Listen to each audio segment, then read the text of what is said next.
नमस्कार दोस्तों, आप सभी का स्वागत है फिर से एक नए वीडियो में। यदि आपका भी मन किसी स्त्री को याद करके बार बार भटक जाता है, उसके साथ संभोग करने का मन करता है, ऐसा क्यों होता है? तो वीडियो के अंत तक बने रहें, आपको इस सवाल का जवाब जरूर मिलेगा।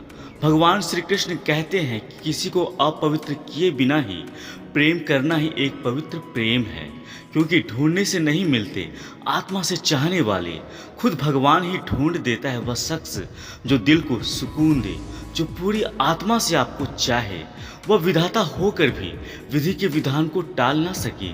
उसकी चाहत थी राधा जी और उन्हें चाहती थी मीरा, मगर वह आखिरी में रुक्मणी के हुए। अगर प्रेम की पहचान सिर्फ शादी होती तो आज रुक्मणी के स्थान पर राधा जी होते। भगवान श्री कृष्ण कहते हैं कि मनुष्य के ज़्यादातर दुखों का कारण उसका प्रेम ही है, क्योंकि वह जितना अधिक प्रेम में मोह करेगा, उतना ही अधिक वह प्रेम में कष्ट भोगेगा। जो स्त्री किसी पुरुष को अपनी पूरी आत्मा से चाहने लगती है, तो वह स्त्री दिन रात उस पुरुष को याद करती रहती है।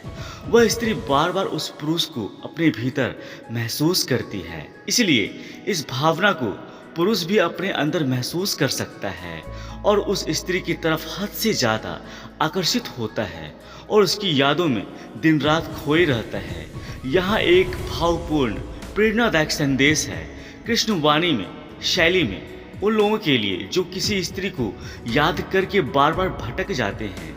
यदि तुम्हारा मन किसी स्त्री को याद करके बार बार भटकता है, तो हे प्रिय आत्मा, तनिक ठहरो और अपने अंतर मन से एक प्रश्न करो, क्या यह वही प्रेम है जो तुम्हें मोक्ष की ओर ले जाएगा, या फिर यह मोह है जो तुम्हें बंधनों में जकड़ देगा?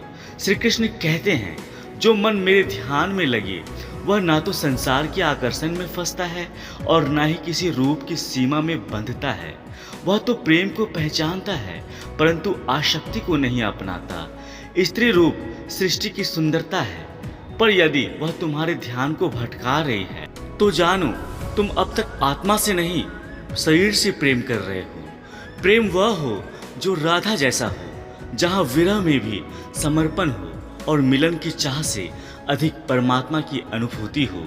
हे मन, यदि मोह का बंधन तुम्हें जकड़ रहा है, तो कृष्ण का नाम लेकर उस बंधन को प्रेम में परिवर्तित करो। वह प्रेम जो तुम्हें ऊंचा उठाए, नीचे नहीं गिराए।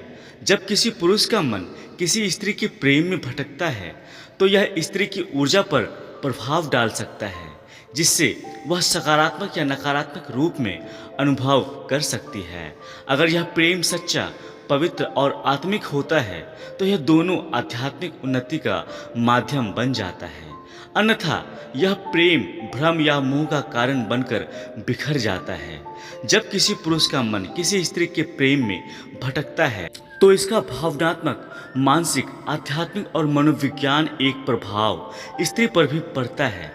यह प्रभाव सकारात्मक और नकारात्मक दोनों होता है, जो प्रेम की गहराई, आपसी समझ और ऊर्जा के प्रभाव पर निर्भर करता है। यह लेख स्त्री पुरुष दोनों पर आधारित है। यहाँ स्त्री को आधार बनाकर बता रहा हूँ। स्त्री पुरुष दोनों ही इसे समझने का प्रयास करें। मन के हारे हार है और मन के जीते जीत। उम्मीद करता हूँ दोस्तों, यह वीडियो आप लोगों को अच्छी लगी होगी। अगर यह वीडियो अच्छी लगी है तो कृपया हमारे चैनल को सब्सक्राइब कर दें और वीडियो को लाइक कर दें। अभी के लिए इतना ही दोस्तों, मिलते हैं अगले वीडियो में। तब तक खुश रहें और मुस्कुराते रहें। जय श्री कृष्ण, राधे राधे।